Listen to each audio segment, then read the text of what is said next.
Bana, jambo na karibu sana mtazamaji Bongo Super Media.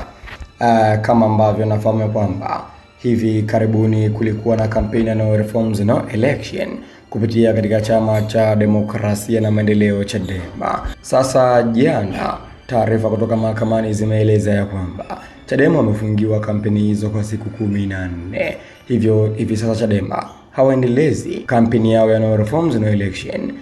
Makamu mwenyekiti wa chama cha demokrasia na maendeleo Chadema John Heche, yeye katika ukurasa wake mtandao wa X kaandika ujumbe mzito kweli kweli. Kaandika ujumbe gani utakwenda kufahamu ndani ya video hii.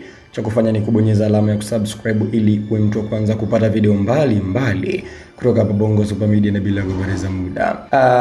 John Heche katika ukurasa wake mtandao wa X kaandika maneno haya na nukuu: tuna taarifa za uhakika kutoka kwenye vyanzo vya serikali.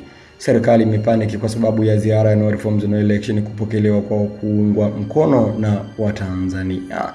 Makundi ya Green Guard na vijana wa CCM wanaolipwa watakuwa wanasombewa kwenye mikutano yetu ili kufanya fujo. Uratibu unafanywa na madisi. Wanaleta na watu wao kupiga picha na kurekodi kwa ajili ya kuzisambaza ili ionekane watu wanapinga operesheni yetu.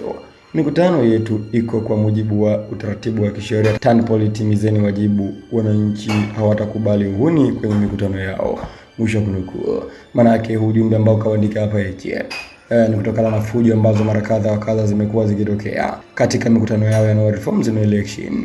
Jana pale Igunga Tabora kuna watu wasiojulikana vijana walijitokeza na kufanya fujo, lakini pia Singida walitokea watu wakafanya fujo na sehemu mbalimbali. Sasa hapa wanawashuku kwamba ni CCM ndio wanaratibu hawa watu, lakini kiukweli hawana uhakika na hayo ambayo wao wanayasema, ni kuwashuku tu. Sasa maoni yako ni yapi? Hivi sasa Chadema wamefungiwa kwa siku 14. Andika maoni yako hapo katika sehemu ya comment.